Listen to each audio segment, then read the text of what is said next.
I'd like to speak about today is it's a very important shir, and of course this is the Yahrtzeit of the Ramchal, Rabbi Moshe Chaim Luzzatto, who the distinction of Rabbi Moshe Chaim Luzzatto was the fact that he was Zocher Bagala to reveal the Nimshal from Kabbalah up to a certain point. As we know, the Kabbalah answers all the fundamental questions that philosophers have asked for thousands of years. Who is God? What does he want? What is the purpose of man? Why did God create man? And then so on and so forth. And where does he intend this entire journey to go? And why does God sometimes, it looks like God sometimes does evil? And what is the ultimate destiny of mankind, and so on? Now, all these questions were answered basically by Rabbi Akiva ben Yosef, who was the Mashiach ben Yosef in his time. And Rabbi Akiva ben Yosef was Zocher to have the 50th gate. And that gate was able to answer him, that gate of Chochmah was able to answer all these questions.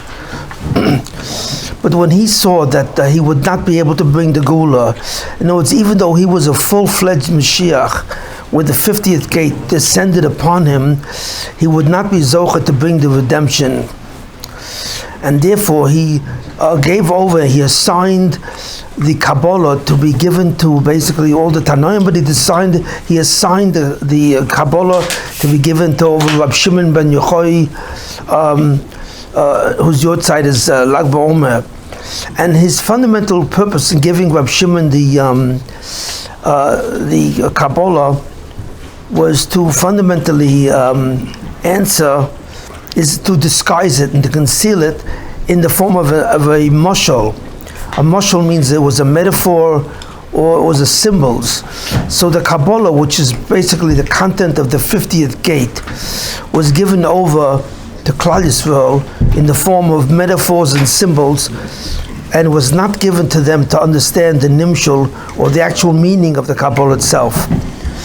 And so this went on for 1,000 years, until finally the Kabbalah was again revealed to Klal Yisrael with the publication of the Zohar itself in about the year 1290.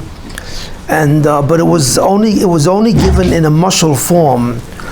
So in a certain sense, most of the Kabbalim did not have a clear understanding of what this meant. And by the time the Ari expanded the mashal, but he also did not reveal what the Kabbalah was saying. So it was not until the Ramchal, Rabbi Moshe Chaim Luzzatto, who was given permission to reveal the Nimshal, or to reveal the actual meaning of the Kabbalah. And also he did not complete that, and he only gave up to a certain point, but he was able to start the journey of the Nimshal, where you can finally understand what the Kabbalah is actually saying. So since he was given this chus, and a lot of my hashkaf is based on the Ramchal and so on and so forth, I've always given a shir. This is, I think, the 38th year that I'm giving this shir on his Yahrtzeit to commemorate his contribution to this thing and so on. What I'd like to talk about now is fundamentally is really a serious question. What is the purpose of the Torah? The Torah is given to us in the terms of stories that happened to certain biblical characters. It tells a story of the Avos, the patriarchs. It tells a story of Yetzer Mitzrayim, the Exodus from Egypt, and so on and so forth. Plus the Torah tells us the Taryag Mitzvahs. But in essence, what is the Torah really referring to? What is it designating, and what's the essence of what the Torah is, and so on and so forth? In other words, another way of talking about this is trying to understand what in actuality is the essential feature of human history. When we say all of human history is really a journey being conducted by the Rabbanu Shalom to achieve a certain purpose, what exactly is that purpose? Can we simply say that the Torah is here to give us the concept of mitzvahs, to tell us the biblical story, the past history of Klal Yisrael, and also to reveal the mitzvahs? Is that what it is? Well, we shall see. But fundamentally, I don't think it is fundamentally that characteristic. The fundamental purpose of the Torah is to do something quite different when most people don't know. And it's going to be somewhat of a surprise when we analyze this question and really look into it. The fundamental activity in which the Torah is concerned with is the relationship between man and God. And this relationship is between God, who created the universe and created everything that there is, and man, who's considered the Zulasoi, the recipient of Olam Haba. The world was created so mankind can have basically a single man, Adam Rishon, or mankind, the species of mankind, was created so that he can partake of Olam Haba, the future world, and so on and so forth. But is that the entire story of what creation is about? And the answer is no. Creation is about a very serious conflict, a staggering conflict that exists between man and God, which most people are not even aware of.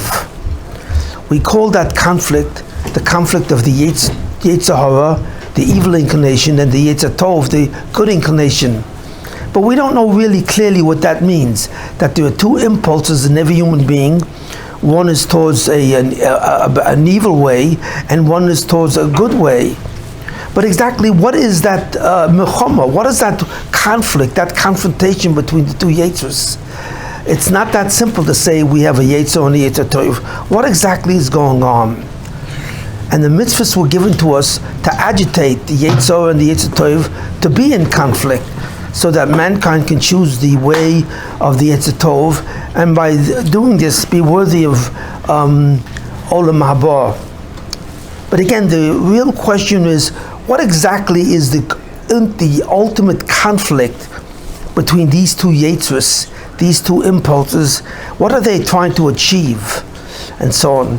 And what is the fundamental confrontation between God and man in regard to this? I'm going to try and answer this in this year to give somewhat of an understanding of what is really going on.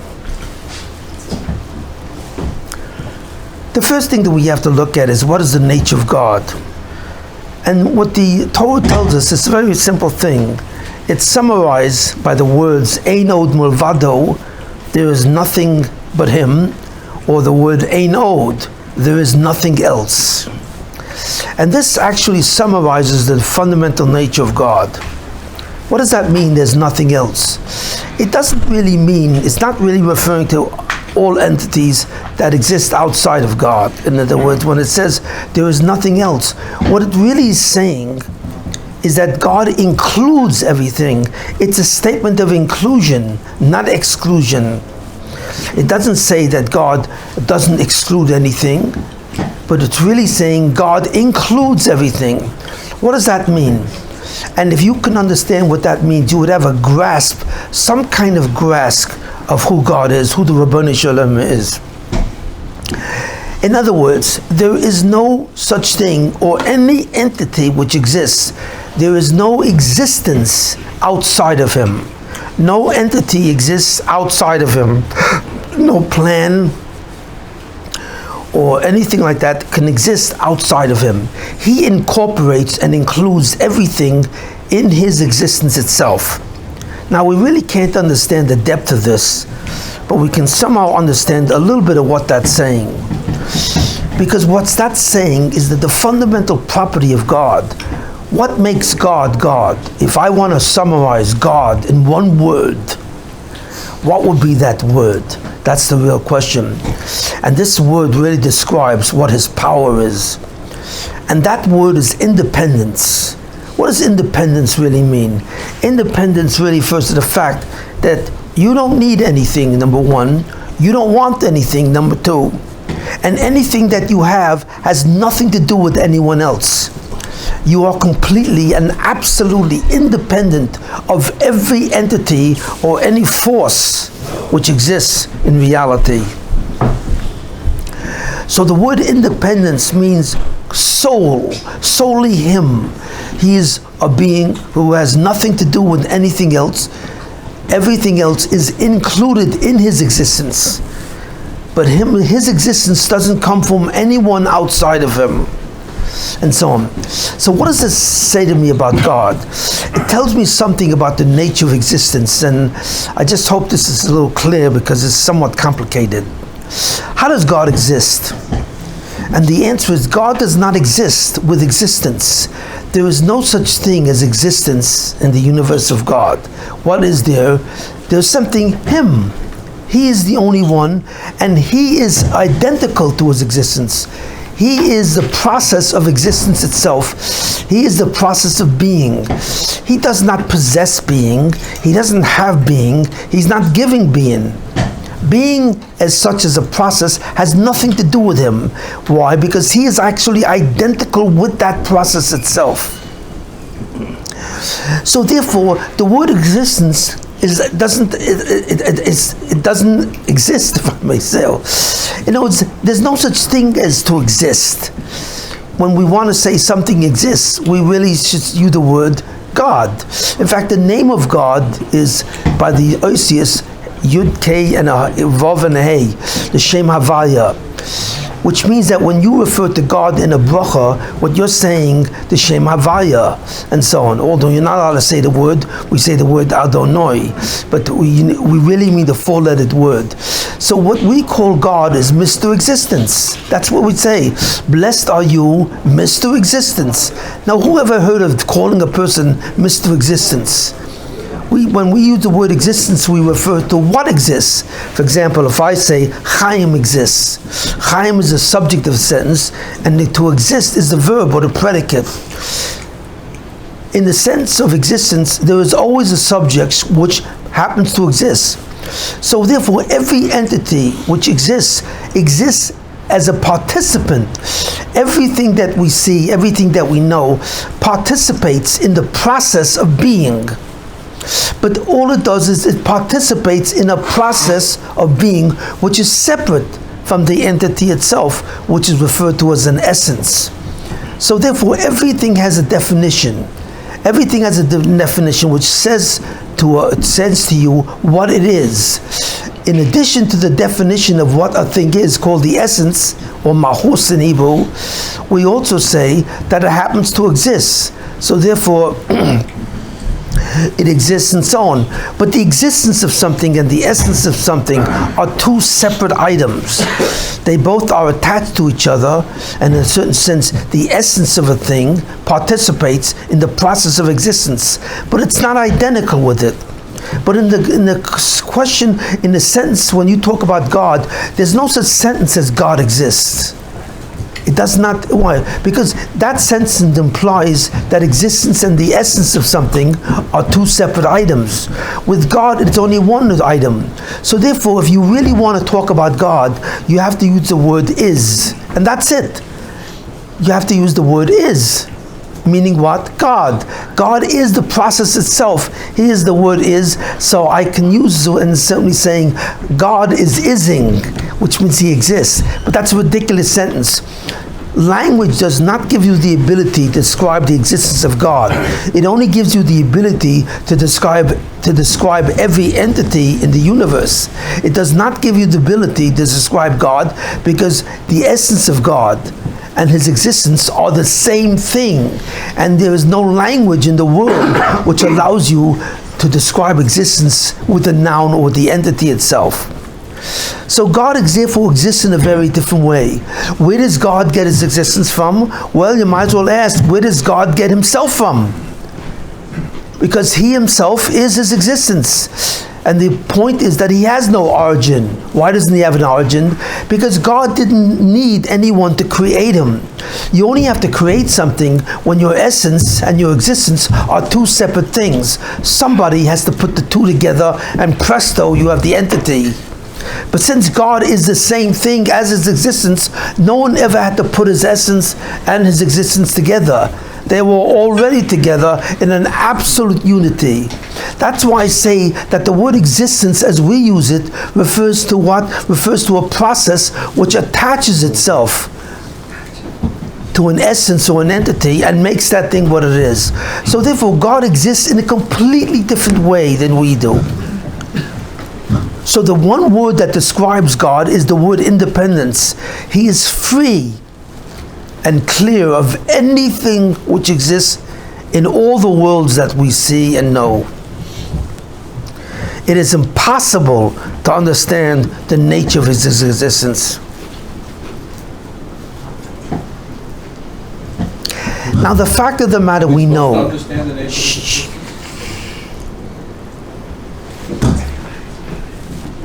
The fact of the matter is, it says, when God wanted to make, and it doesn't really refer to God, because you have to remember, there's something I have to say that's it's difficult to explain. God, as He is in Himself, is called Atzmusoi. When you say the word Atzmusoi, which comes from the word etzem, or substance, it refers to the fact that God is called Atzmusoi. That's His real and only name, and so on. But what God did, and this is a little strange to understand, God could not create the world. Why? Because the truth about God is God does not possess a will. God cannot say the word I need, because He doesn't need anything. But God cannot even say the word I want. God cannot want anything because there's nothing outside of Him. Since everything is included in God already, and there's nothing outside, there's no reality of anything called will. So God, as He exists in Himself, has no will.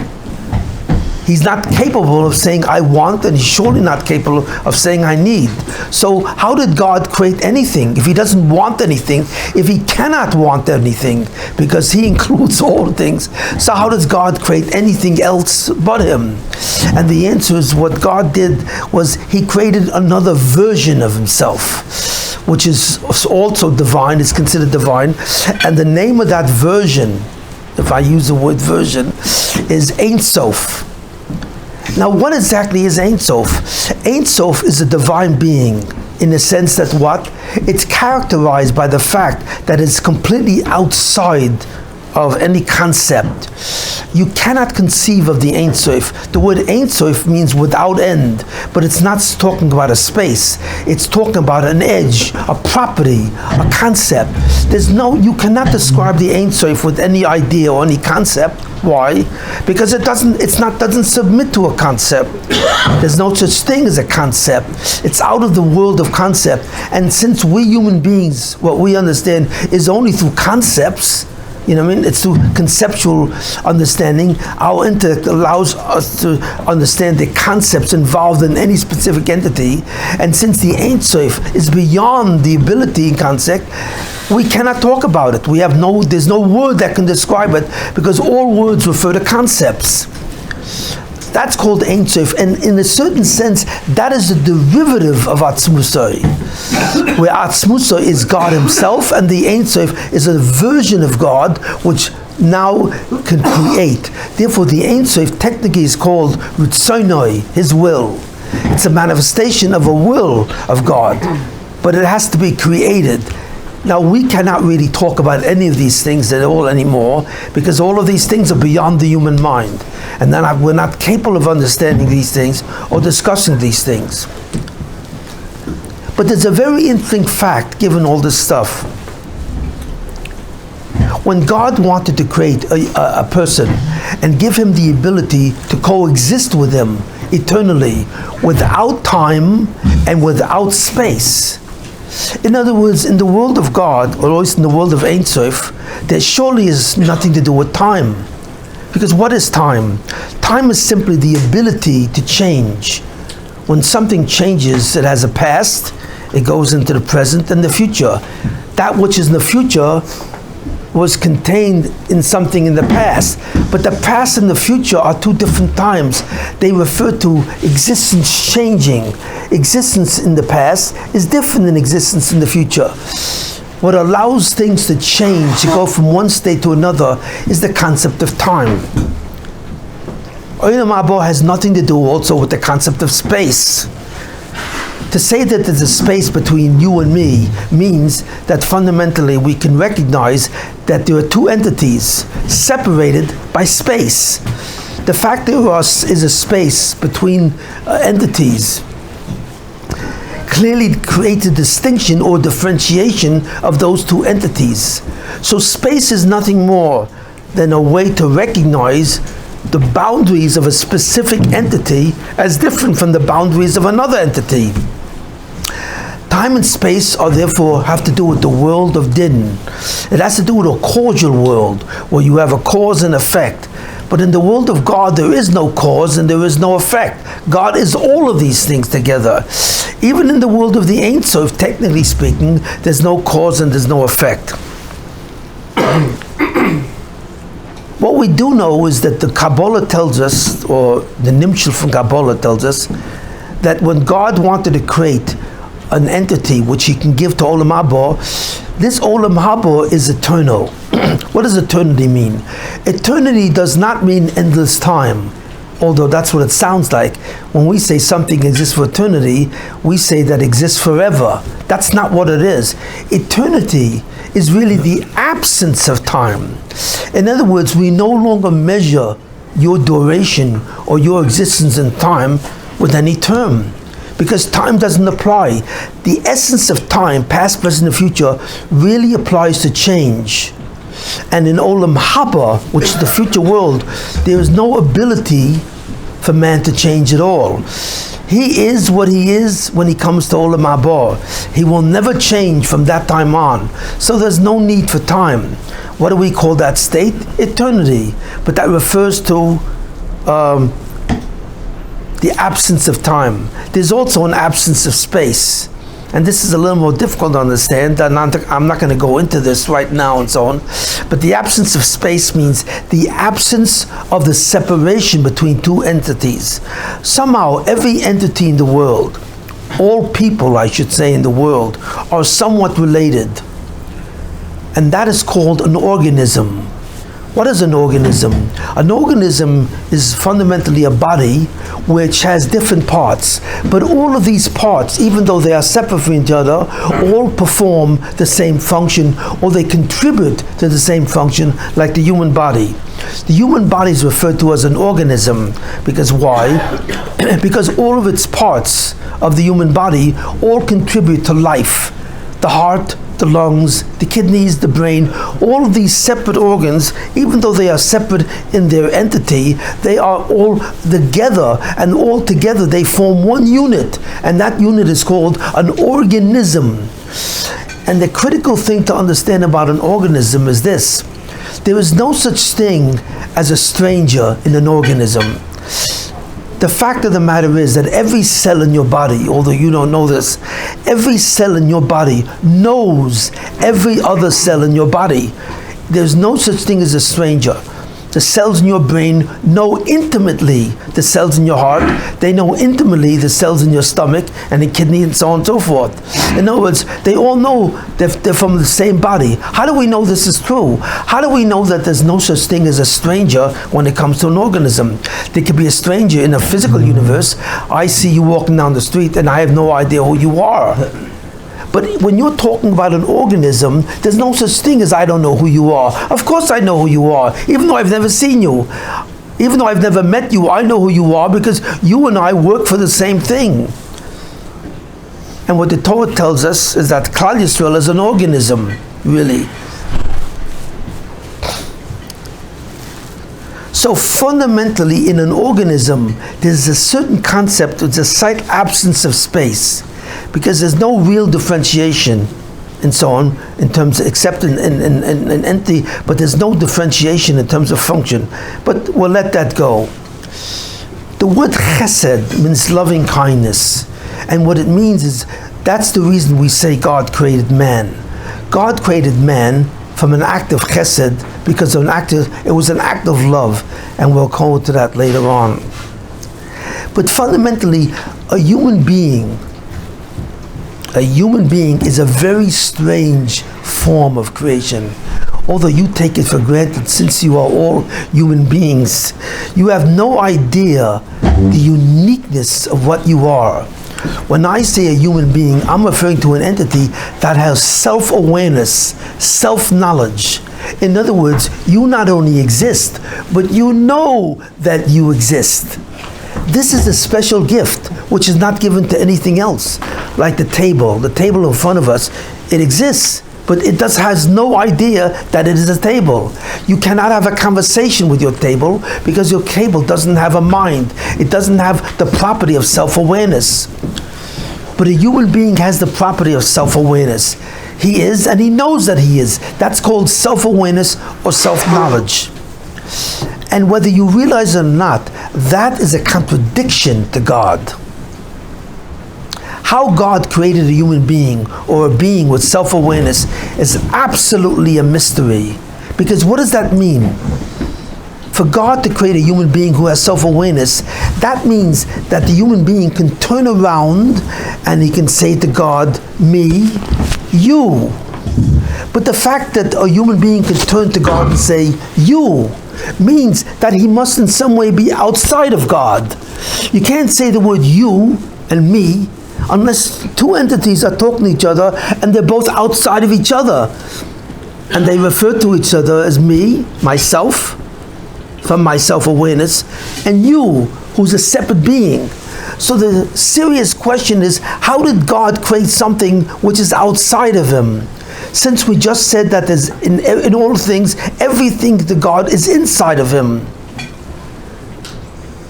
This is the fundamental contradiction that the Rebbe has to deal with. In some way he was able to create something which appears to be outside of him, because when it looks at God it can say you. But how a being can create that is an absolute mystery. But the fact that self-awareness is somewhat outside God gives a major problem to you, which is called the zulasoi. In fact, the word zulas means accept. So it refers to a being that he created which was somewhat outside of him.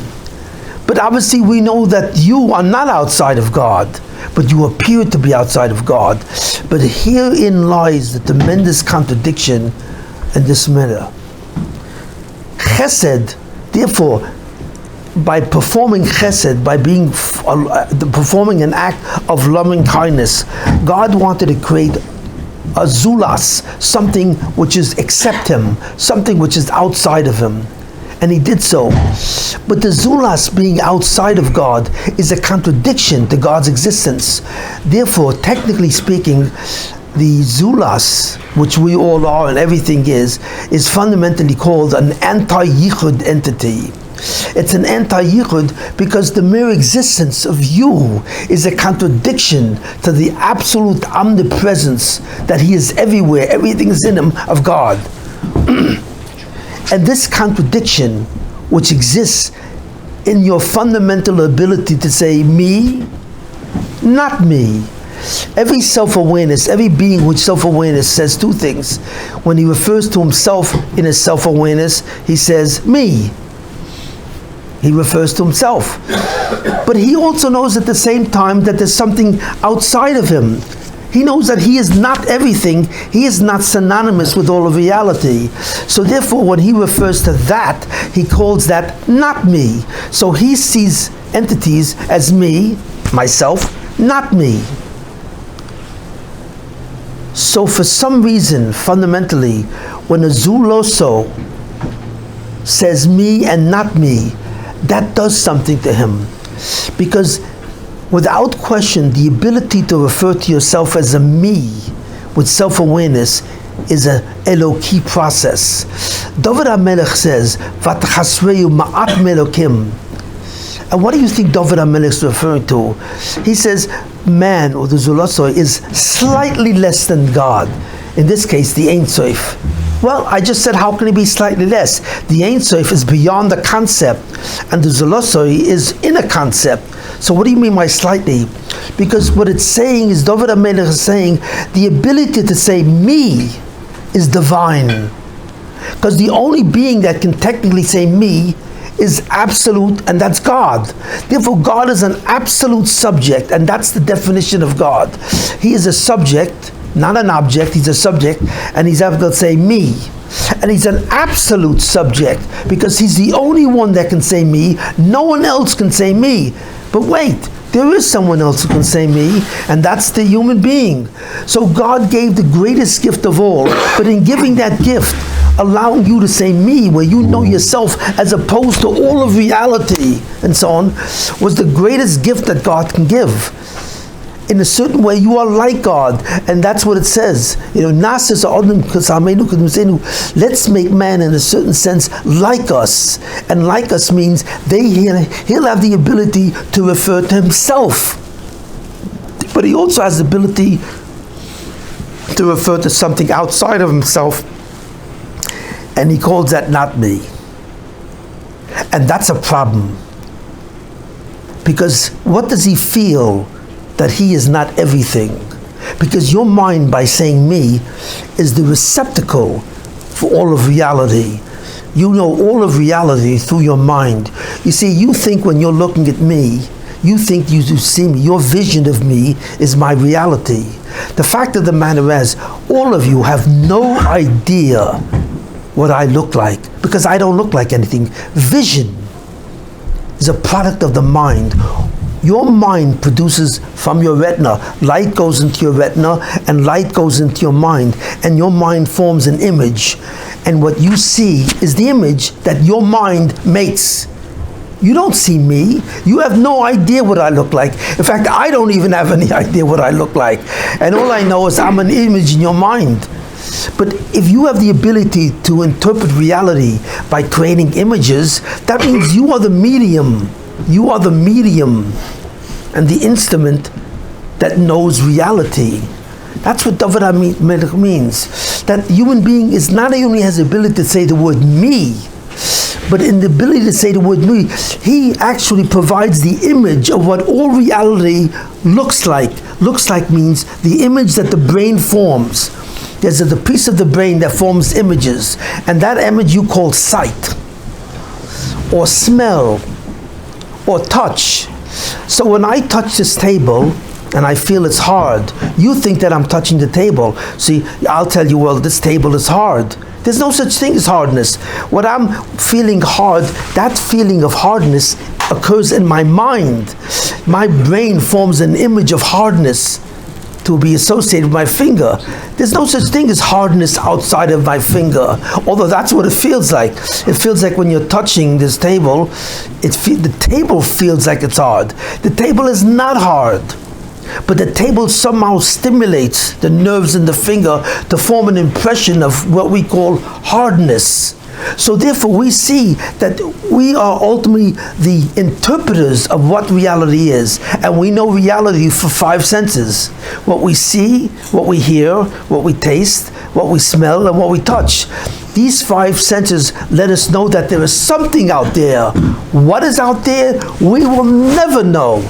We are all an island. We will never know what any of us sitting here are, because the sight of you, the smell of you, the touch of you, and so on, the sound coming from you, and so on and so forth, all of these things are simply images which your brain produces and which you cast on something outside of you. So you see the power of a human being, that the human being is the center of reality. There is no reality outside of you that you will ever know. You will never know this. The most that you can know is what? Only one thing. You only know the me.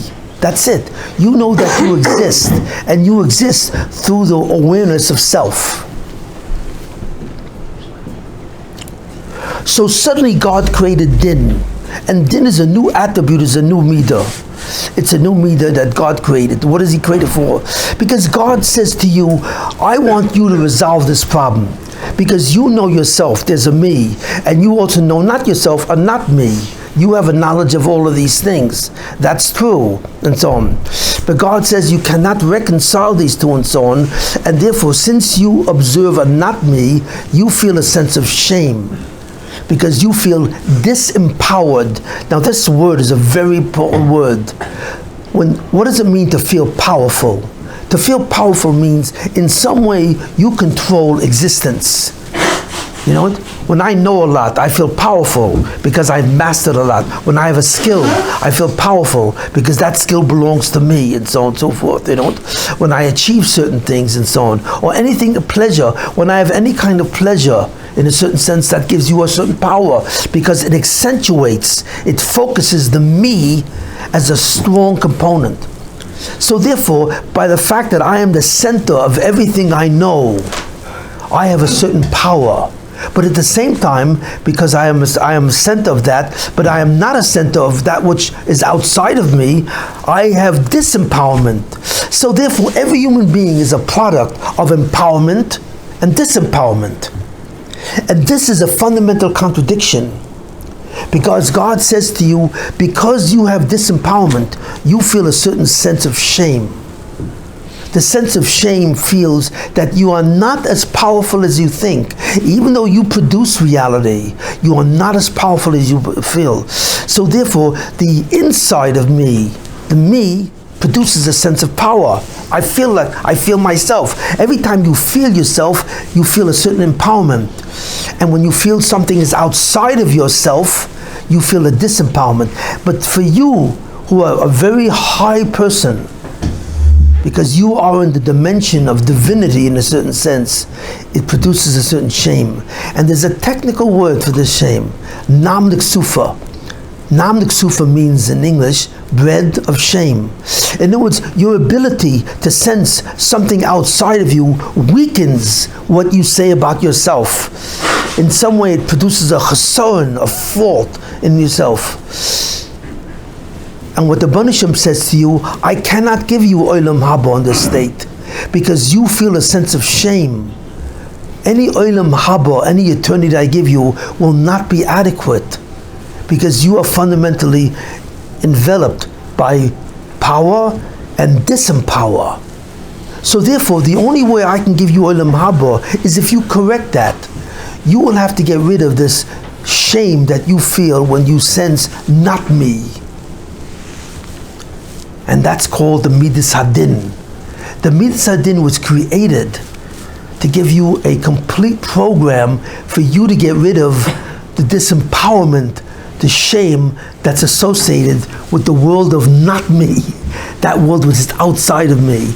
Now I realize this sounds very strange because you're not familiar with the ultimate concepts of Hashkafa in a certain way.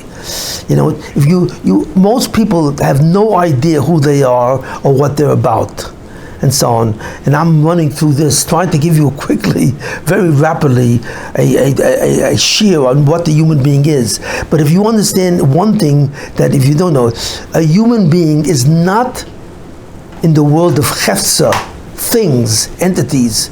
A human being, because he has self-awareness, you see, and his self-awareness is processed through his mind, is in the world of subject.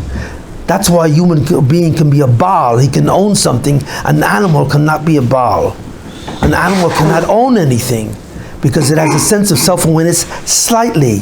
But the self-awareness from an animal is also in reality, and I'm not going to explain that.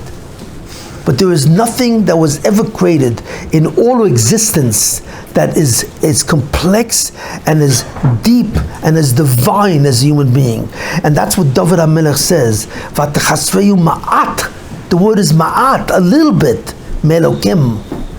You see it. And therefore we understand one thing from what David HaMelech said. What kind of being is a being who is only ma'at less than God? What is that? That's a zivug. That's a zivug. That's a partner. A zivug of who? Of the Ain Sof itself. Because what you don't realize, that when the Ain Sof was made as a version of God, at the same time God created also another entity, the self.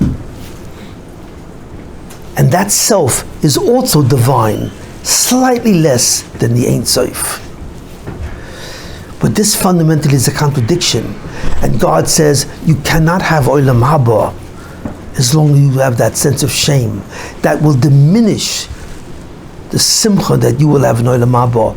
And what? You have to fix it. God says to you, the Ain Sof says, I can't fix it, because if I fix it, then the power is mine.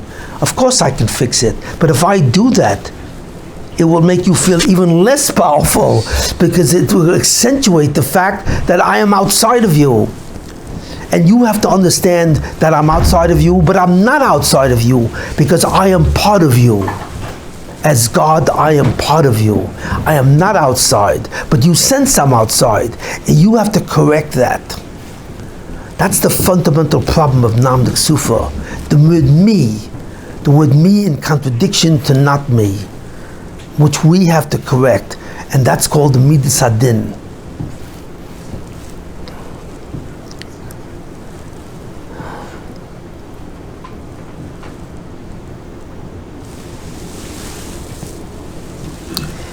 Now, in actuality, there's something very important that comes from this.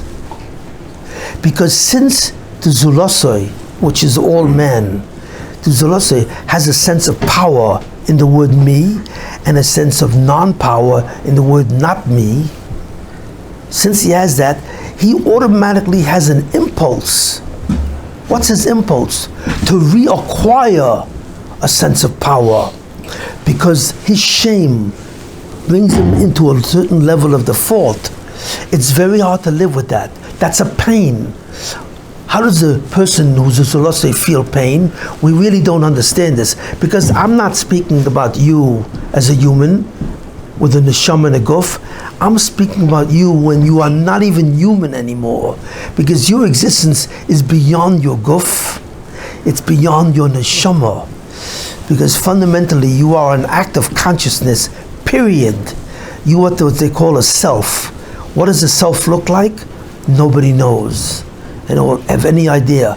But that self, that entity itself, has the concept of self-awareness. And that self has to resolve that problem. And the way it resolves the problem is the Midas Hadin. So what God does, God then takes the self and he gives it two clothes, a malbush. One's malbush is called the neshama, and the other malbush is called the guf. But these are malbushim. These are nothing more than what you wear.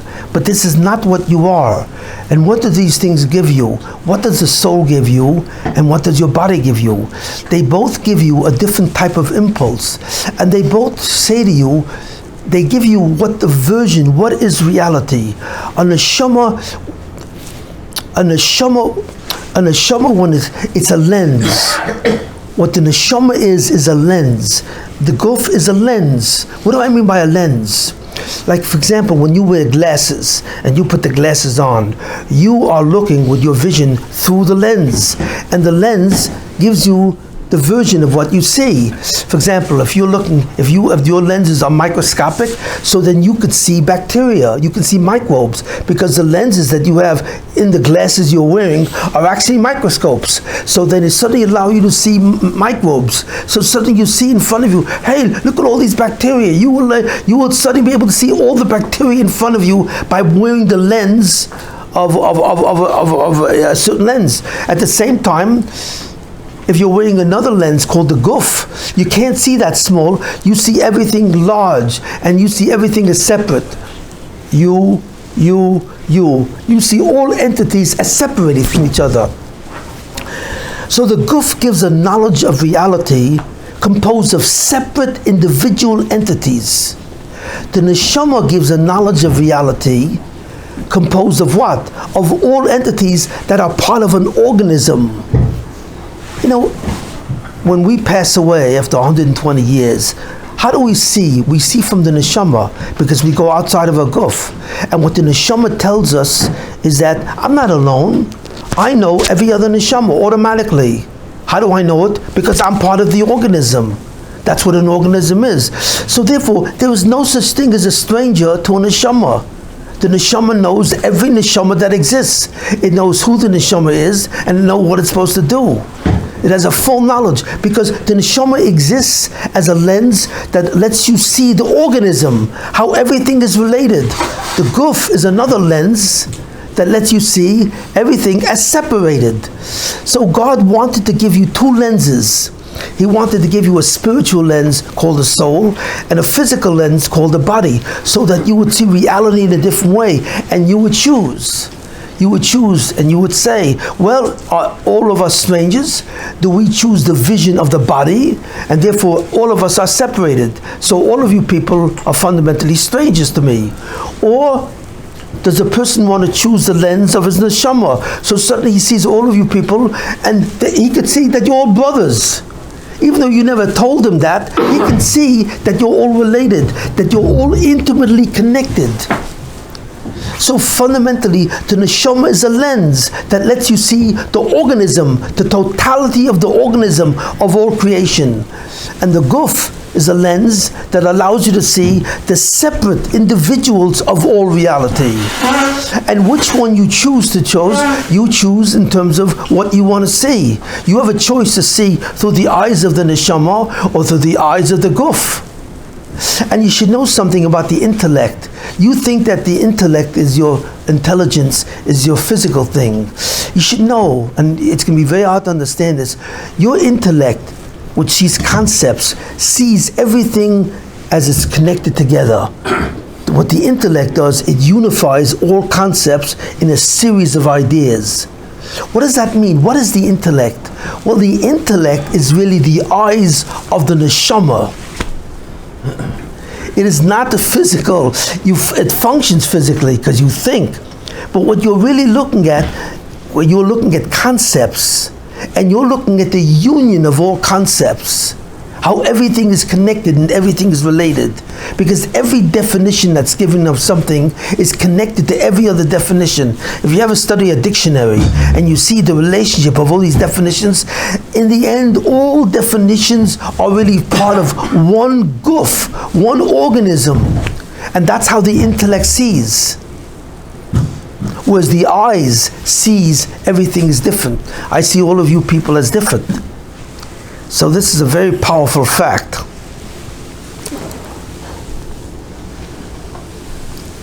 So what do we see? What comes out from all of this? What comes out of all of this is the existence of the Satan or the Yetzer. Why? Some people say God created the Yetzer. He created the Yetzer to give you a certain impulse. What impulse? An impulse of power. Because since you feel a certain sense of shame, and that disturbs you, you want to reacquire the power of a semi-divine being. And you are able to find it. But what creates the impulse? What's the impulse that wants to make you feel powerful so that you can defy the sense of shame by the observation of not me? That is called the Yetzer. The Yetzer is nothing more than an entity of self-empowerment. The Yetzer wants to empower yourself, and that's why the Yetzer is based on the concept of gaiva. It wants to make you to a gaiva. It means, what is gaiva? The word geus, Hashem Moloch geus lovesh lovesh. Gaiva refers to the uniform of God, to the majesty. The word gaiva means majesty. But when we use the word gaiva, what are we referring to? We're referring to a Baal Gaiva who thinks he has an excessive degree of self-importance. But who gives him that excessive degree of self-importance? That's called the Yetzer. So the Yetzer is really a natural impulse. It is not an impulse which was God. God never created the Yetzer, basically. The Yetzer automatically exists. It exists, why?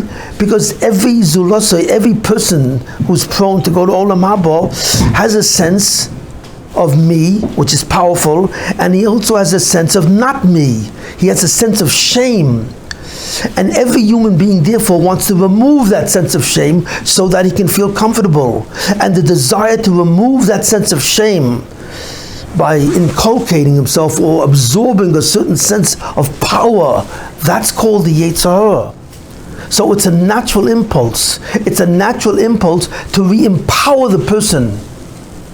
So even though he has a sense of shame because he sees there's a universe out there that has nothing to do with me, the Yetzer then gives him a sense of that power. And that's the Yetzer. So it's not a created being. It's part of the natural substance of the Zulasa itself. Now, how do you get power? How can the Yetzer give you power? How does it do it? I mean, you have shame because you see you're not everything. So how can it give you a sense of power where you are satisfied? That's the question. How does it satisfy you? Since every one of us sees a not me out there, not only we have a sense of me, we have a sense of not me. How does it override this exclusive sense of not power? It does it in certain ways. But the amazing thing is that it satisfies you. It can. And that's why everyone is running after his Yetzer. It's running after the artificial re-empowerment which the Yetzer gives you. And how does it give you that? I'll give you an example. The Yetzer says to you, you want power? Get pleasure. That's right. Eat well. Eat well.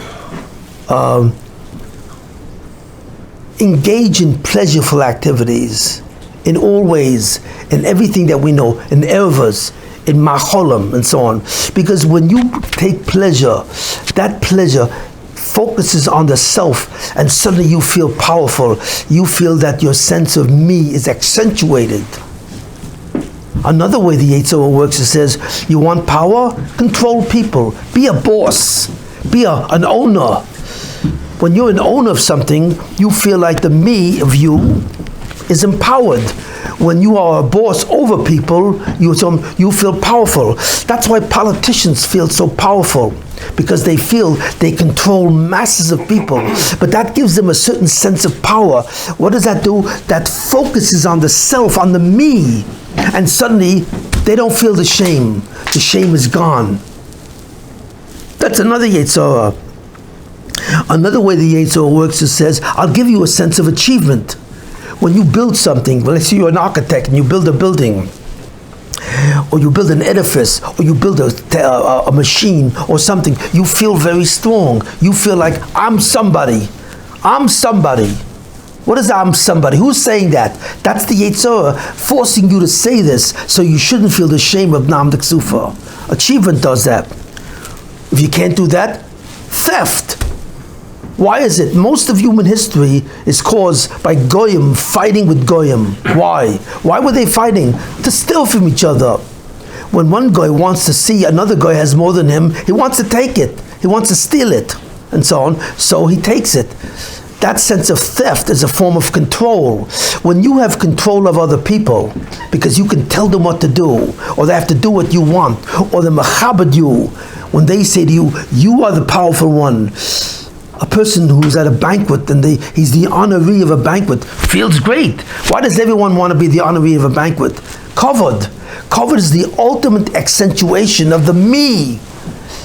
And all of these accentuations fundamentally accentuate, they give him power, and they overcome the problem of Nam D'Ksufa. Finally, there's war. When I go to a war and I kill somebody, that's the ultimate power. You know what? I don't feel like the not me outside of me is a flaw. On the contrary, when I kill that other person, I'm extremely powerful because I have the power of life and death. That is the ultimate power of a human being. So people go to war to feel power. So look at all these things that the Yetzer does to you. It leaves you with a smorgasbord of what's called voluntary re-empowerment. You want to feel powerful? You want to get away from that shame? I'll tell you how to get away from it. You know what? Pleasure, and so on. Controlling people, achievements, theft, war. All of these are Maisa Satan, and so on. But what the Satan is trying to do in all of these things is what? Is the concept of what? Of power. Why do you need power? Because you feel ashamed, because you can't see the not me, that there's a universe outside of you and you don't control it, gives you a sense of weakness. And you want to get back that sense of power. So the Yetzer emerges from yourself and gives you, do all of these things. And the physical universe allows you to do all these things. The physical universe, which is the world we live in, is a mask. It covers up this power. We don't even realize when we do that. See what I mean? When I eat a great steak in front of me, and any of these things, and I taste it, when I taste the thing and it tastes very good, what happens? The sense of me becomes more powerful. Why? Because I enjoy the thing. To enjoy something, to have pleasure from something, is to give a sense of power. Why do we know what all this power for? Because fundamentally in our being, because we are not God, we have all a not me. I have to make up for the shame that I feel. So God gives us a Yetzer to do it, but He gives us the Yetzer Tov. He gives us the Yetzer Tov. What supports the Yetzer Tov? The intellect. Because if you think with your mind and you don't follow what other people tell you to do, and you are original and you are objective, you suddenly understand things. You understand the power of God, the power of the absolute subject, and so on. You see? And fundamentally, now we understand what the Torah is, don't we? Why? Because what is the Torah? So you say, well, it's a book of Taryag Mitzvahs. Right, but what's Taryag Mitzvahs? What's the purpose of Taryag Mitzvahs? God tells you what to eat, who to marry. He tells you Yom Tov, when to work. The Torah tells you commandments, each thing, every phase of your life, where the boundary and what you can and cannot do. Every mitzvah concerns something which is mutter, but that thing which is mutter is divided into half. God says, this part of the taiva I will allow you, but this part of the taiva I will not allow you. It's asa. So every function of man, every impulse in man has both a heta and an issa. Why? What is God doing? What does God care what I eat? What does God care what I wear? Why does God care when I work? I mean, really, I have to do all of these things because I have to survive. Why does He care that He wants to interfere with my life and give me instructions how I should run my life? Why? Because He wants to take away your shame and your false sense of power. So God says fundamentally the mitzvahs exist because they are voluntary disempowerments. That's the definition of a mitzvah. A mitzvah disempowers you. Why? Because if I want to believe that I am the most powerful thing in creation, if I am a gaiva and I want to believe that I'm the most powerful thing, what takes that thought away from me? A mitzvah. Because a mitzvah says, you're not the most powerful thing. God says, I'm the most powerful thing. And I'm telling you what you can and cannot do. The fact that you have certain things you can do, and certain things you can't do. There are 365 law in the Torah. Why? Because they are designed to tell you what you can't do. And by telling you what you can't do, it's very hard to become a Baal Gaiva. It's very hard to believe that you're a substitute for God, that you're an Eloki, when you can't even do 365 different things.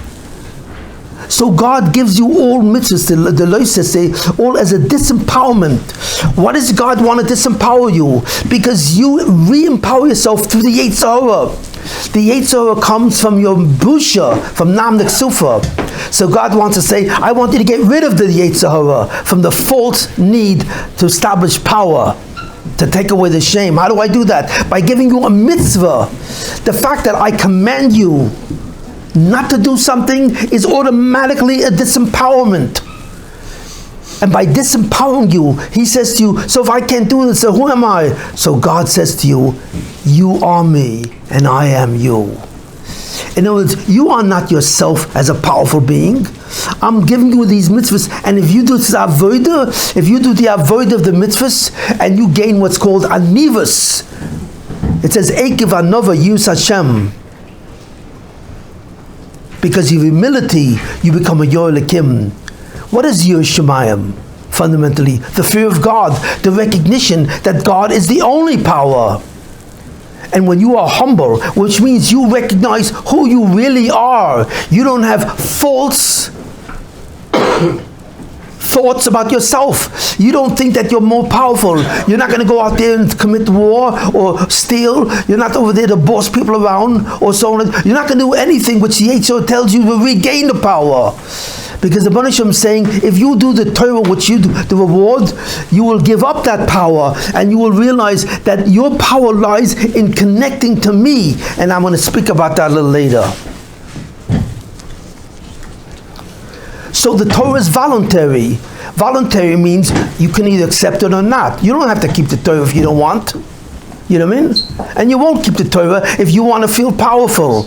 If you don't want to accept what the Rebbeinu Shalom tells you to disempower you, you say to the Rebbeinu Shalom, I'm sorry. I'm sorry, Charlie. No, I'm not interested. I want to retain the power of what I am. So the Torah is subject to your bechira chavshis. It's subject to your free will. And the mitzvahs exist to disempower you. So that eventually, in the end, it empowers God, not you. Because at any moment you have a choice. You either empower yourself, that's the Yetzer, or you will empower God. And you cannot empower both together at the same time. It's either God is God, or you are God. And the Yetzer convinces you, you're also God. Why? Because you're independent of God. In your ability to say me, that is godly. Because that's totally independent of God. Whoever possesses, whoever inhabits the word me, no one else inhabits that. You're alone in the word me. And therefore, you are independent of God in your ability to be self-aware to say me. And that gives you power. So fundamentally, what do we see? We see an amazing thing. That everything is nothing, that we see everything is really in the end about power and disempowerment and re-empowerment. That's all it is. The whole world, the whole history of mankind is about this. You think that the Torah is about mitzvahs. Only superficially. A mitzvah is a superficial behavior. But what's true of the mitzvah is what it wants to do to you. It wants to empower you. What? It wants to disempower you, to take away the gaiva and to instill anivus.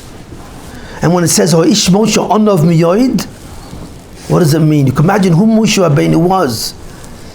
He didn't listen to his Yetzer. I mean, it was a miraculous thing how a man can be on such a level of anivus. He felt all the powers with God.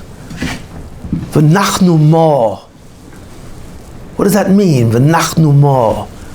Avram Avinu said, David HaMelech said, Anochi tolas v'lo yesh. I'm like a worm. That's a big, if you're like a worm, that's a big madrega v'anivus. But it's still a gaiva, because he's still a tolas. So Avram Avinu said what? What does he say? He says, V'nochi ofa v'yefer. What am I? I'm like dust and ashes. That's a bigger honor than a worm. You know what I mean? So he's a big honor, but it's still a gaius, because he's still something. He's still ashes and ton. And what did Moshe V'Aaron say? V'nachnu mo. What are we? He didn't say I'm not like any entity. I'm not a worm. I'm not ashes and so on and so forth, or sand. But I'm nothing. That's the ultimate way of disempowerment. He voluntarily dismissed himself and all his power. He was able to take away the Satan and the Yetzer. He was able to masakin his nam l'ksufa and so on. Because in the end, he attached himself with Dov Kaboy. He attached himself to the Rebbeinu Shalom and so on. Now, I'm going to go over now. Let's see what we have over here. Certain mitzvahs, to see what I mean by disempowerment. How do mitzvahs disempower you? Since that's the essence of what's going on. First of all, the mitzvah of Shabbos. What does Shabbos do? What's Osan Shabbos? Malachas. There's a Issa Malacha. And what kind of Malacha? Malachas Machshavas Osa Torah. Not everything. You can do work. You can sweat. There's no Issa in doing work. According to Torah, you can move a piano across the room. There's no Malacha in moving a piano across the room. So what's the inyan of Shabbos? How is Shabbos a disempowerment? Because the Rebbeinu Shalom says to you, Shabbos if I don't give Shabbos, then you will have a sense of false power. How? Because where was the Malachas of Shabbos taken from? From the Mishkan. And the Mishkan is an edifice. It's a building. Now, who built a building? Klal Yisrael. Well, when you build a building or you create something, that gives you a gaiva. That makes you a gaiva. You accentuate the me. See, I made that building. I have such chokhmah that I made that building. So when you build an edifice, you construct. So Melechas Machshavas gives you a certain power of the me. And the Baruch Shem says, I want to take away that power of the me. So I'm going to tell you on Shabbos, when I created the world, I want you to stop having skills. Shabbos is about skills. It's not about an issa of working. It's about an issa of applying skills.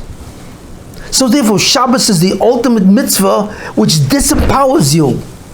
It says you want to feel like a gaiva because you built a Beis HaMikdash, so you did something? No, I'm taking that away. You can't do any Melechas Machshavas on Shabbos because I built the universe on Shabbos and creation, and therefore I want you to follow me so you believe that I did that. And how do you do that? By denying your ability to build. So the Shabbos is nothing more than an ultimate disempowerment. That's all it is. Food. Food is a natural thing. You have to eat. You have to eat in order to survive. Right, that's what you have to do. But what does the Torah say? The Torah says, no, you can't eat shellfish. You know? Well, you say to Baruch Shem, what do you mean I can't eat shellfish? I never ate lobster, but I heard that lobster is a gewaldig machal. That's what they all say, the people say, and so on. And unfortunately, I will never be able to eat lobster. Okay, but they tell me that that's the way it tastes. But the Baruch Shem says, no. I know you have to eat, and you have to eat to survive, to live. But I don't want you to eat shellfish. I don't want to eat basar b'cholav. I'm going to tell you what to eat. Why? It's not that I care what you eat. I'm the Rabbi Shalom. Why do I care what you eat? But the answer is, I don't care what you eat. But if it comes to disempowerment, that when you eat, you empower yourself by pleasure, I want to take that away. So I say to you, you can eat this, you can eat steak if it's kosher meat, but you can't eat lobster. So you can say to me, well, who are you to tell me what to eat? So the Baruch Shem says, I am God. I am the ultimate empowerment, and you are the ultimate disempowerment. But I have to give you this avodah to teach you to be disempowerment. So you see another example of a mitzvah, food, which is a voluntary disempowerment. Charity, all the mitzvahs that have to do with tzedakah. Why do you give charity? Why? Because you feel bad about somebody? Okay, that's nice. At least you have a heart. But that's not the reason why the Torah says to give charity, really.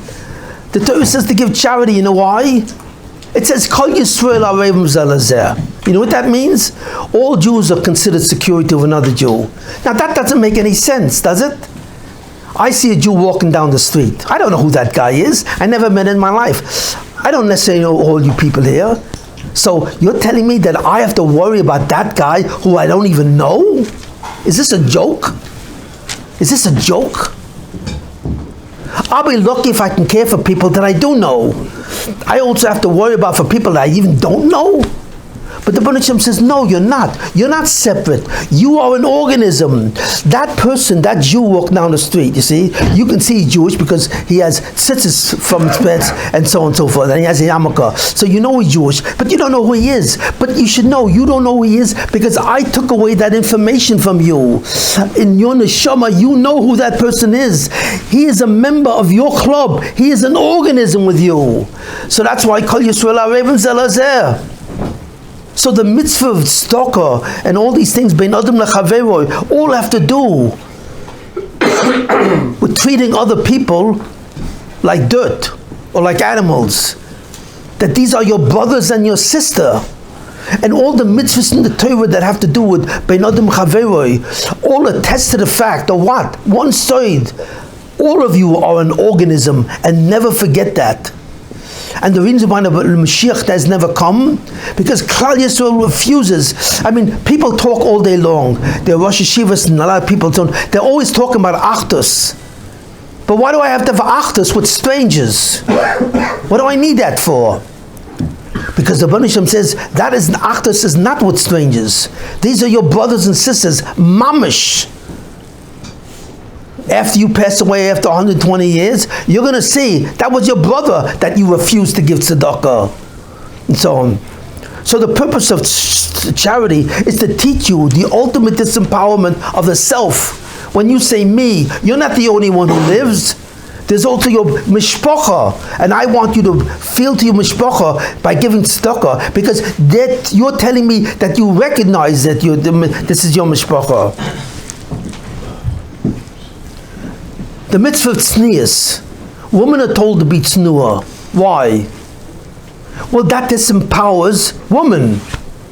Because the fact of the matter is, and although people like to mention it, women are fundamentally considered sex objects. That's what the Yetzer tells them.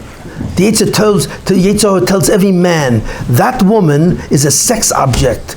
Even though you can love a woman, but she's also a sex object. So the Rebbeinu Shem says, so therefore what? You want to just grab the woman to do this? That no, you can't do that. Well, I have to disempower you. So I will tell you who to marry, and I will tell you when you can be intimate. I'll tell you, not you alone. That's the ultimate disempowerment. You can say to the Rebbeinu Shem, who are you to tell me what I can partake of or not? So the Rebbeinu Shem says, you're right, but that's Geus. But I can tell you because I am God. So therefore, everything that I gave you, I'm telling you, this is mutter and this is asa. Why? Why does God splitting down all your impulses into two categories? Fundamentally, to allow you to choose, the voluntary choose, disempowerment. Prayer, to tefillah. You ever notice when you daven, most of the tefillah is saying to God, Hakeil, Hagadol, Hagibor, Hatzadik, Hanoah. Most of the tefillah, you're praising God. What is that about? Does God need you to praise Him? Does He need you to do that? So why are all the tefillahs, Tillim, so much things? It's constantly praising God. Why does He want that? He doesn't need that. What is He? Does He have emotional disturbance? Does God have an issue with His self-esteem? Of course not. So why does He demand this tefillah? Why does He demand shvachas? There are many people that used to come up to me and says, what is this thing with davening? Everything is about telling God how great He is. Like if you have to tell a person how great He is all the time, that person's disturbed. So why does God need this all the time? He doesn't need it. Why does God want it? Because God is saying, you need to say it so you should know who I am. That's a form of disempowerment. In other words, if you don't know who I am and what my power is, you will be, that's a form of false empowerment. That's your Yetzer. But first, essence, you have to know who I am. You have to know that I have my Godel, Hagibu, V'Anoira. You have to know all these things about me. And then you'll accept voluntarily my acts of disempowerment. You'll listen to me. So we see that prayer is all about being Megala, who the Rebbeinu Shalom is, so that you can accept the decree of what He's saying. Fundamentally, prayer, tefillah, is about requests. When you want something, who do you daven to? To the Rebbeinu Shalom. And God says, you think what? You think that I'm going to get tired of your requests? Showing genick with your requests? God, the Rebbeinu Shalom says, no, I will not. I will not be tired of your requests. Because as long as you ask me to get you something, you then are disempowering yourself. Because the whole Yetzer is about self-empowerment. And the whole Yetzer Tov is about truth empowerment. It's either emes or it's me. And the Rebbeinu Shalom saying, because you have an inborn Yetzer that wants to always put you first, I have to put you down. I have to put that sense of me down. Where does that sense of me come from? Why do you have to empower yourself? Because of the shame of Nam Teksufa. Because you have the shame of Nam Teksufa. Because you know you're not God. The bottom line, you're not God. Even though you can say me. And it looks like you're outside of me, but you're not God. I want you to know this. So I want you to come to me and ask me for things. Adarabah, haboteach b'Hashem chesed yisei v'veno. What does it mean? If you have faith in the Rebbeinu Shalom that He fulfills your requests, and you ask Him as a recognition of His real power, that's the recognition of disempowerment. So what do we see here? We see amazingly that all the Taryag mitzvahs are about the issue of empowerment or disempowerment. That's what it's about. Why? Because of the problem of Nam D'Ksufa. So the Baruch Shem says, until you fix your Nam D'Ksufa, I cannot put you in Olam Haba, because you will always feel a certain busha in getting Olam Haba, and in order to be that, you have to correct this fundamental fallacy of this thing. Now, the greatest forms of disempowerment are not the mitzvahs in the Torah.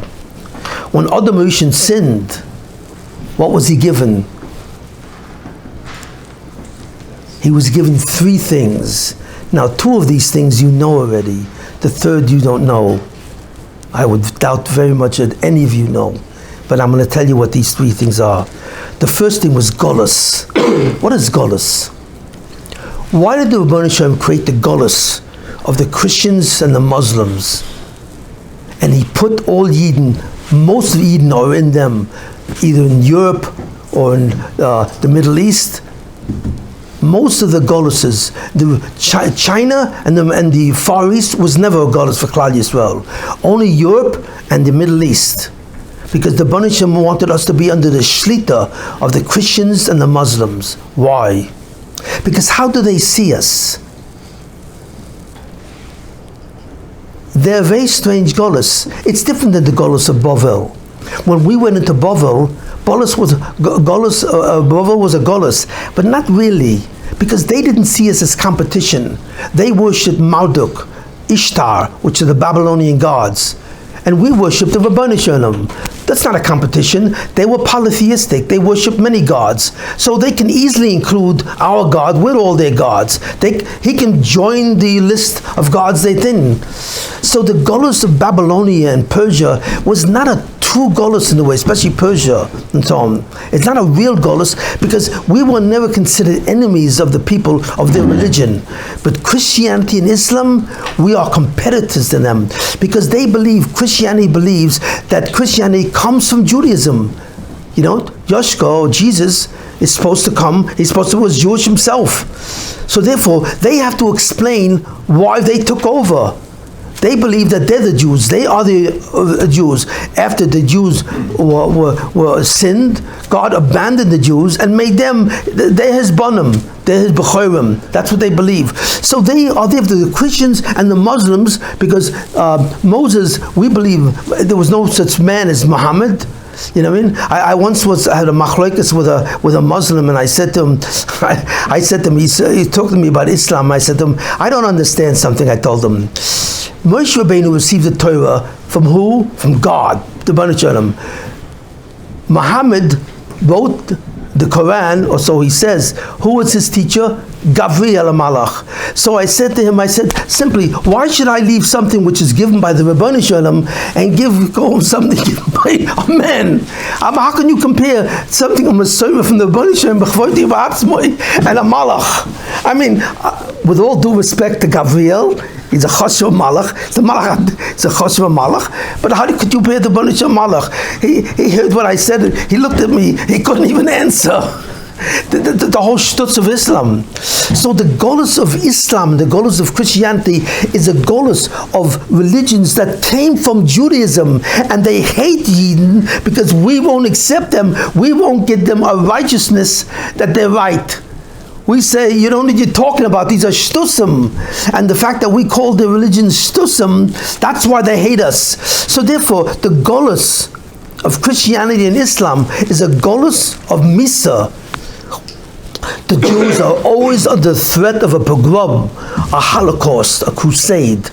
There's always the threat of death when it comes to these people. And over the course of time, 2,000 years, they've killed hundreds of thousands, millions of Jews. Why? Because Golus is the ultimate disempowerment. If you're a Baal Gaiva and the Baruch Shem says, Shein Genik, with your gaiva, I have to put you in a place which will make you an on-off. Bingo, you find yourself in Germany, in Europe in the 1400s, or you find yourself in England, where they always threw out the Jews. There's an expulsion of England, an expulsion from France, an expulsion from Spain. But Golus is a form of involuntarily, disempowerment. Next, or even worse than that, what's the greatest form of disempowerment that was given to man? Really? I mean, there was a famous, one of the famous king of Germany, before Germany became a country. His name was Bismarck. And you know what he said once? He said, I'm the king of Germany. He said, I'm king of. But why does it pay? It doesn't pay to get out of my bed in the morning because I know that I will die. I mean, he understood that that's a tifa machshava. You know, he was already looking at the Yom Hamovus, and he was a shtik onov, or there's a Rosh Hashanah. But he had enough anivus to understand, if I have to die, vos vet als. You know what I mean? And so the ultimate disempowerment from Adam Arishan, God said, you will suddenly you die, and it will be the end of you. Now there's one more thing that I have to tell you that I don't think any of you know, really. And I apologize, and so on and so forth. There's one disempowerment that God gave us all that you don't even know it's a disempowerment because you think it's natural. You know what that is? Childhood. The fact that you're a child. Now what am I talking about? Adam Rishon Koydem Achet was never born as a child. He was born as a 20-year-old man. He was never a child. He never had a machshava like a child. He never talked, he never screamed, he never played with anything. I mean, he was an adult, he was a gadol. As soon as he was created, he was a gadol. Now after the Chet, so on the Shaila of Kain and Havel, but after the Chet, for the first time, humans became children. First they became children, and then they grew up, and they became an adult. There's a certain sequence to human development and so on. Why did the Bnei Shem change it? Why did the Bnei Shem make a child? Because a child is a waste of time. Why? Because if you're a child, you can't do any mitzvahs. A child only has a Yetzer, so it doesn't know mitzvahs. You have to wait till you're bar mitzvah to do a mitzvah. So for 13 years, you're sitting and spilling around and doing nothing. Why is God wasting my time? If the whole purpose of Olam Hazeh is to do mitzvahs, that's the purpose, I should start right away. Why do I have to wait 13 years? Because childhood is the ultimate punishment of Adam Arishan. It is the ultimate punishment. Why is that? A child has a certain problem, a major problem. You don't even remember what that problem is. Every person needs a sense of self-esteem. He wants to think that he has esteem. He's chashiv, right? How does a child form its sense of self-esteem as different from an adult? A child sees its parents, and he looks at his parents and he says, what do you think of me? And if he sees that the parents love him and they like him, he says, oh, I'm chashiv. So therefore, if my parents like me, then I like me. If my parents don't like me, because they always scream at me, they always tell me what I do is not good enough, so what happens then? I don't like me. So a child has a curse. A child is a curse, and if you're a mental health worker or therapist, you really know this. That's really where it comes from. So a child, its sense of self-esteem depends on someone else. Now an adult doesn't have this problem. The adult says, if you like me, that's nice. I like approval. And if you don't like me, that's your problem and not mine. Only an adult can say that. A little child cannot say that, because if the child feels that the parents do not love him or they don't give him approval, he feels shame. He feels shame, and he can't get rid of the shame. And you know what happens when he feels so much shame? That childhood stays with him for the rest of his life. There are two parts to the brain.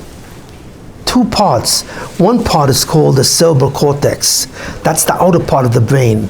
That's the part that thinks like an adult. It's an adult. It looks at reality and says, oh, reality says I can do this. Reality says I can't do this. It's based on reality. But there's another part of the brain called the amygdala, which is a memory center for every time the child was frightened. Every time the parent screams at the child because he's not doing something right, that is stored in the amygdala, in the center of his brain. So when a person grows up, both of these parts of the brains are still around. He has a part which is childish and a part which is an adult, which means that he suffers the rest of his life when he's embarrassed, when he's disapproved of. Every person for the rest of his life is soivel yisurin. Every time somebody is not machshav him, somebody insults him, somebody is not makarav him, there's a certain agmas nefesh that exists, and this comes from the amygdala. So every person, without exception, is part adult, part child. And this is the gezerah from the Bnei Shalom. Why? Because Adam Arishan was supposed to matzaken nam the ksufa, he was supposed to remove his shame, but he didn't. He did the chait. So the Bnei Shalom said to him, because you didn't take away your nam the ksufa and take away the busha that you have, I will have this busha stay with you until you die. That will be your einish, and that will cause you pain. You will be in a continuous state of disempowerment. So that's fundamentally childhood. And you should know something. When the Mashiach comes, what is the main tachlis of the Mashiach? You want to say the Mashiach, the main tachlis is to take us to Eretz Yisrael. Not really. Elal can do the same thing. What's the tachlis of Mashiach? But even that's not the main tachlis, or it becomes the main tachlis. You know what the main tachlis of the Mashiach is? You see from the pasuk in the Torah. The pasuk in the Torah says, "Umol Hashem es levavchem." That's what it says. What do you mean, "Mol Hashem es levavchem"? Mila doesn't go to the leiv. Mila goes to the bris, not the leiv. So what does the Torah say? "Umol Hashem es levavchem." Who ever heard of Mila on the heart? Because that refers to the child, which is buried deep in us. When he says, when the Mashiach comes, he will remove the childhood inside in your pneumius. Most people don't even know when they're acting like the child. They act immature, and immaturity is nothing more than the behavior of a child. So the fact that we are brought up as a child for 13 years and we have to wait to do mitzvahs is because the Bnei Shalom says, I'm going to punish you. You for 13 years, you will have no shaykhs. You will be a ben Yetzer. That's what you will be. That's the einish of the chait of Adam Rishon. So therefore, what do we see? We fundamentally see that the whole Torah is not about mitzvahs. The Torah is about giving power or taking power. The Torah is either empowering you or not empowering you, disempowering you. By the mitzvahs loisa say, all the mitzvahs loisa say disempower you because you cannot do this. You know, you can see the depth of human history when you analyze the culture of Jews, Christians, and Nazis. If you look carefully at what the three of them are, you will suddenly understand a very deep thing. The Jews invented the word, a certain word. Before the Jews, they didn't have this word really. They invented a certain word. They didn't invent the word, but they emphasized a certain word which is very important. What is that word? What is that word that the Jews invented? The word no. The Jews invented the word no. The Aseres Adib words, loy, loy sirtzach, loy signoiv, loy sinoiv, loy sana, loy, loy, loy, loy, and so on and so forth. The Jews invented the word no, no. And they said, who has to keep no? You have to keep no. You have to control yourself. You have a Yetzer, you have to say no to my Yetzer. See, what about the Christians? The Christians, because they're based on Jews, they also hold a bit from the Torah. They also hold from the word no. But you know, the Christians say something else. Since Yoshka, Jesus, died on the cross, he died for the sins of mankind. So even though I do a sin, maybe it's good, maybe it's not good, but so what? He dies for everybody. Jesus died for all of mankind. That's it. You're off the hook. No responsibility. I was once talking to a missionary, and the missionary was trying to convert me, and I said, one second, let me understand this. All you guys invented the word maybe. Just because you sin, as soon as I say, chotasi aviti, okay, Jesus died for your sins, you're potter in Gansen. You can go back and sin again and claim again patur. They don't accept the word no, you can't do it, and then you have to do tshuva if you do it. They accept the word maybe. So you say, okay, I won't do it again. He died for my sins, I'm potter. This is the word maybe. And the Nazis, they didn't hold for me, Yetzer. They said like this: morality, the ability to control oneself. Do I have to have it? No. If I see something that you have, this is the sheet of the Nazis. The Nazi says there is no God. Man is God. So therefore, his will is mutter. If a man sees you possess something that I want, it's totally mutter for a man to go over and kill you. That's what a Nazi does, to take what you want. If he likes your wife, he can kill you to take your wife. He likes your kids, or he can kill them. In other words, the Nazis held it was a shita. It was not only a rishis, it was a shita. They held there was no such thing as the word no. What's the word? Yes. If you want something, gesundheit, take it. You have to kill somebody, so what? That's how they were able to kill so many people, because people to them were like insects. The Jews were insects to the Nazis, because they felt that they were superior. They had the power of the word yes. There's no such thing in morality as the word no. That's why that's such chayas. That's in of the Zecha Molek. So therefore, in conclusion, what am I really saying? And you have to understand this is a very deep level. You think when you're learning Torah, you're learning the stories of Klal Yisrael, the exodus from Egypt, and the stories of Klal Yisrael. And you think that the Torah is about Tayag Mitzvahs. Yes, that's true. But that's the Chatzonius of the Torah. That is the Chatzonius of the Torah. The Pnimis of the Torah has nothing to do with Mitzvahs. It's about empowerment or disempowerment. The Torah is about Geus and Anivas. That's it. The Rebbeinu Shem says to you, you cannot be a gaiva. And to make sure that you're not a gaiva, bal gaiva, I will tell you what to do, and you have to listen to me, because Ani Hashem. That's called disempowerment. I will take away your need for power. You know what I mean? That's what it is. And it's all about that. That's all of the history of mankind. If you want to know why did everything happen in the world, all the wars, all the pain and all the pleasure, and finally the ultimate reason, the ultimate thing of disempowerment, you know what that is? Pain. The philosophers, all the Goyish philosophers asked the Bikasha, if God is so good, if he's in Eloki and he's such a Baal Chesed, he's ultimately good, why did God give everyone so much pain? You know how much pain, if you can count how much pain mankind have felt since Adam Rishon, it's a gewalt. Every sickness, every disease, every war, every time a person loses Manosa, causes pain. Why does the Rebbeinu Shem give so much pain? And no one has an answer. But I have an answer. Why? Because what's the ultimate disempowerment? If you think you're an Eloki, and you think you're a Gaiva, and you think what? That you are powerful and so on, what's the best way I can tell you that's not true? Pain. Because when you suddenly feel pain, you say to yourself, how can I be a gaiva? I'm not in charge of anything. If I feel pain all the time by this, by that, if I have shalom bias problems, if I have refuah problems, if I have zivugim problems, shidduch problems and so on, if I have anything, if I go to war, everything in life is about pain. That's the most constant variable in life. Why do I have that? So the Rebbeinu Shem says, you know why you have pain?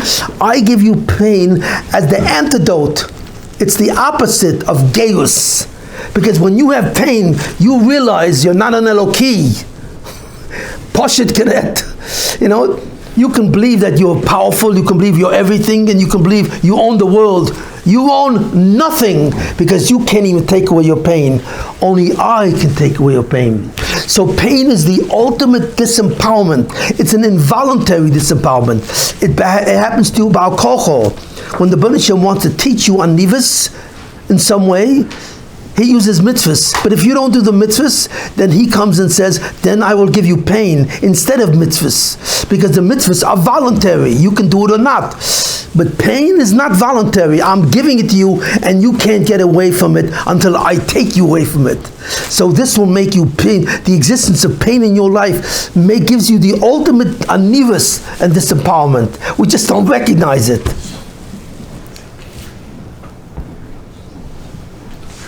So therefore, what do we see? What do we fundamentally see?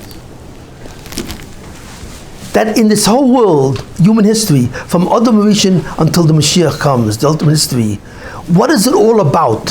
What is the Banishim Choyke V'Doyrich all the time? Simple, about power and disempowerment. And the Kol HaTorah Kula is to disempower you. All of pain serves to disempower you.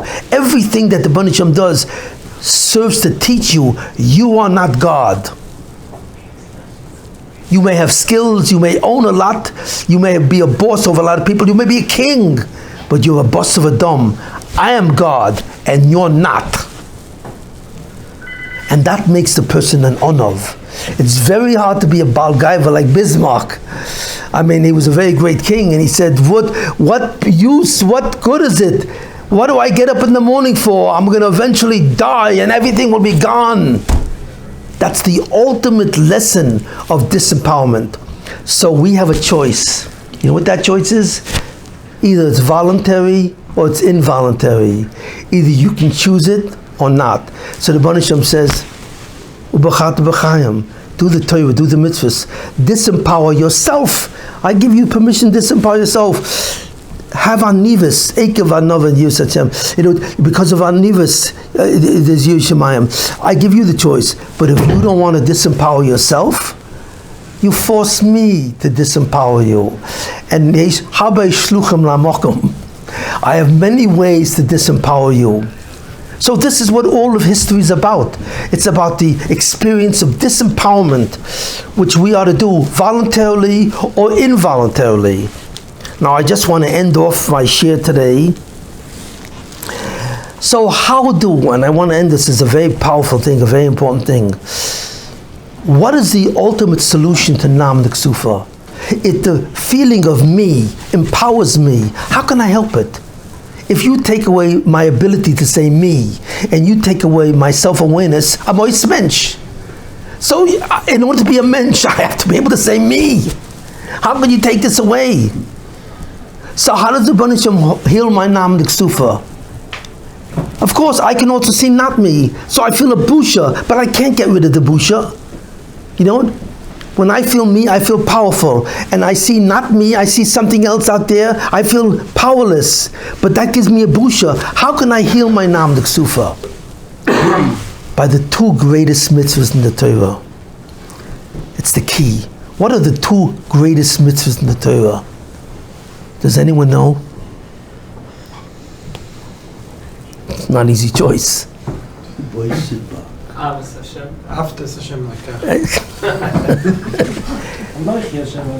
No. You should love God. And also, the two greatest mitzvahs in the Torah have the word v'ahavta.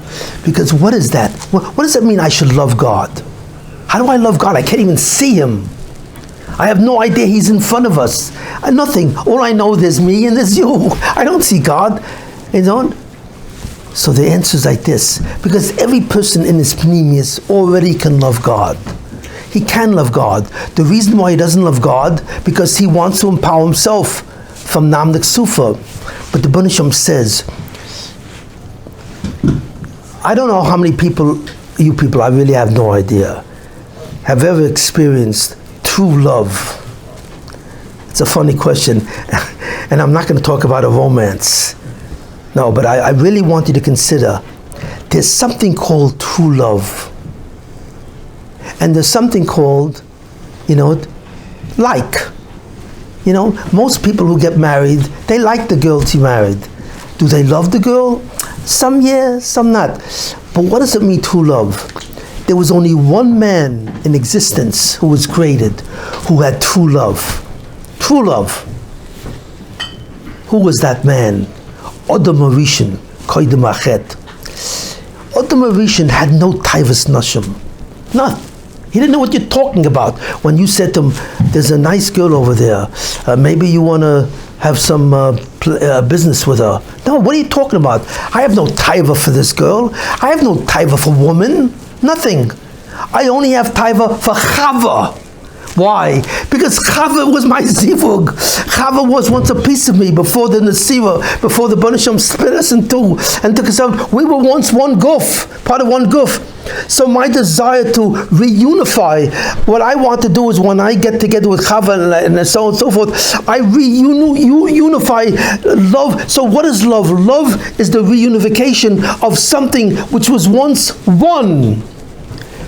If lechatchila it used to be one being and that being is separated, it both have a desire to reunify, to get back together. That's what love is. To have that feeling is astounding. And I don't know the reality of what it is. But and since you're all men, I'll talk in the sense of men. When you look at, let's say you married a woman, if you love her with true love, then you know how you feel about that woman? You don't feel she's cute, she's a nice girl, you know what I mean? You don't feel, I like my wife, she's midas. That's not what you feel. That's not true love. When you look at her, you say, you are part of me. You feel, she's not a separate person, she's not outside of you. I mean, she's outside of you because she's another goof. But she is you. You actually feel, somehow I feel, you are in my heart. That's where you live. You don't live outside of me, and we don't live together in this apartment, and we don't have children we share, and so on and so forth. No, you are my heart, and that's how I feel when I look at you. That's true love, because true love means that you feel that the other person is part of you, and this is what it means. It doesn't mean, well, I like God, He's nice. Or, you know what I mean? That's not what loving God means. You know what it says, v'dov kaboy. What do you mean v'dov kaboy? You should be attached to Him. Because that's what it means, that if you're zocher to it, and very few people are zocher to that parsha, if you're zocher to the parsha of loving God, you somehow feel that God, the Banisham, is in you. Because in Olam Haba, you know what the Banisham says? I am you. No, we're not me and you. You, I am you, I am you. And in Olam Haba, we feel this. That even though you have a sense of yourself as outside of me, as a me, but so what? You will always feel like you are part of me. That's the union of the Vekas. That's the emes of feeling of Vekas. And that's what it means, Shivisi Hashem li negdi samad. God is not a thought, a machshava. He's not a thought. And God is not an impulse. Oh, there's God. Oh, so someone. No, that a person who's a dovek, you see, you have to understand what a tzaddik is. No, not a tzaddik, a kadosh. There's four madregas. There's a yashar, there's a tzaddik, there's a chassid, and there's a kadosh. You know how a kadosh feels about God? You have the slightest idea. But when he thinks of the Banisham, it's like he's thinking of someone who is in him. It is him. His whole life is dedicated to the Banisham, not because he has to, because he wants to. That's the madrega that the Banisham wants everyone to be on. The Banisham wants everyone to be on the madrega of a haftush al-chem-lakacha, that you love me. Why? Because you will feel to me as if I'm part of you. That's how close we are. And that's how close you are to the Banisham. That fundamentally, the Banisham loves you the same way. You don't understand. You think when the Banisham gives you pain, you know what I mean? He doesn't love you anymore. You know what I mean? Like and so on. You know, I mean, he doesn't love you anymore. Sometimes he likes you, sometimes he doesn't. You don't know what you're talking about. The Banisham has such an ava in his being that he will let nothing, he will save you any way he can. He will do whatever he can to see to you that you will be with him in Olam Haba. You know why? You know what the greatest pain that a man can feel? I don't know if you know.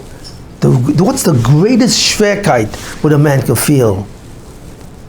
Well, what I'll tell you is this. A man feels the greatest pain if suddenly his child is kidnapped and he never sees him again.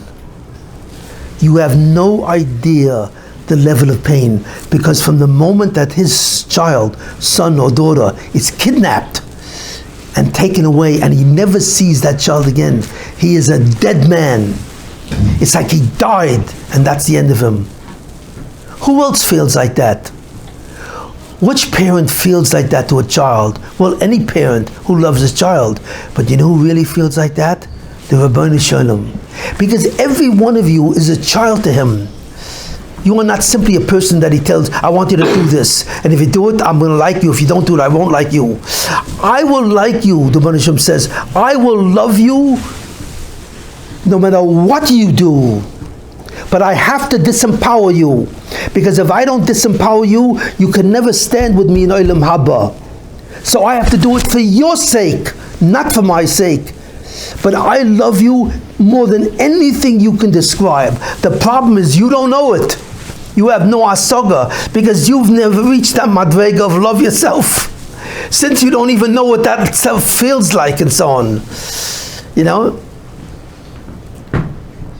So fundamentally, the bracha I give you all, you should be able to be zoicha, to understand, even for a moment, what true love is. And suddenly you will understand the Voluntary Shalom. You understand how he feels about you. So every time he delivers pain, it's not because he's angry at you. It says, Vayichav, that's midas adin. But the midas harachim, midas hachetes, the Voluntary Shalom is absolutely in love with you. Totally. And he will do everything possible to save you. And you should know something. He wants to save every yid, kamat, every yid that exists. Every yid. Whether he's a choyta, whether he's even a moiser. I believe that the Voluntary Shalom is trying to save the moisrim now. That's the level of ava he possesses. And if you realize that you are a love object to the Voluntary Shalom, and that's what you are a zivug to the Ain Sof. You're not a creation of the Ain Sof. The Ain Sof never made you. Not really. Because the Ain Sof cannot make another me. You are another me. And you cannot make a me. You cannot make a subject who knows that he is, who has self-knowledge. So therefore, you and the Ain Sof were both created together, and that's why the Ain Sof is called Ritzonoi. It's the Ratzon of the Voluntary Shalom. And fundamentally, he loves you more than anything that there is. So when the Voluntary Shalom says to you, V'ahavta as Hashem L'kacha, he understands that's the way he wants you to love him. And if you can begin to understand some of this, if you can concentrate not so much on halacha, but on hashkafa, which teach you haskel v'yodei oisi. What does that mean? That's what the Voluntary Shalom says. What is the most important thing? The Ramchal says the most important thing is not halachas, although that's very important. I mean, don't come back and tell me I said halacha is more important. Of course, that's disempowerment. But what does it say? It says what? You shouldn't. The wise man shouldn't say that he's the strongest one, or the rich man, or the payafel. If he wants to say that the Voluntary Shalom, how he feels about him, haskevel yodei oisi. What does it mean, haskel? It means to understand what my Mitzvahs is and what your Mitzvahs is. And there's not much of this difference. It says in Tehillim, V'tchasveu ma'at melokim. You're slightly lower. But the chibur that exists between the Baal and between the Zivug, every person is a zivuk from the Ain Sof, and the ava that exists between the two is astounding. And that's what you should work on. You should work on learning hashkafa and so on. I'm not even telling you to learn Kabbalah, but hashkafa, and then you will begin to understand. So therefore, what is a kadosh? A Kaddish doesn't think about God as a thought. God is not a machshava. A Kaddish, when he thinks of God, he thinks of God. God is like his zivug. God is like a piece of him. So that's why he doesn't eat, and that's why he doesn't drink, and that's why is a Kaddish, you know what I mean, capable of being separate from Olam Hazeh? Why can he do this? Because the Kaddish is too busy being a lover. And that's the greatest thing. The Baruch Shem says, you should love me. You be my lover and I will be your lover. And that's the highest madreg of the Vekas in which a Kaddish has. He's not a different human being. He just loves God. That's his umbrik. You know what I mean? So he wants to sin, and he wants to eat that piece of lobster. He wants to be Mechal Shabbos. He wants to do what all normal people want to do, but he can't. Why? Because he's too busy loving God. And if you can grasp that even slightly, you will be on your way for 2 Yeshamayim. So this is the share. How everything is based on Nam Diksufa, on your empowerment and disempowerment. And it's the whole Kol Torah Kula to disempower you so you will become an Onov, not a Gaiva, and so on. And once you disempower that way, then once you mamayit your Yetzer and so on, then you will be capable of true love. True love. And you will become what's called a lover of God. It's a strange term, I know, but that's what you will become. And that's, the Baruch Shem says, you love me, and I love you. And I will bend over backwards. I will not leave one stone unturned before I can have you with me in Olam Haba.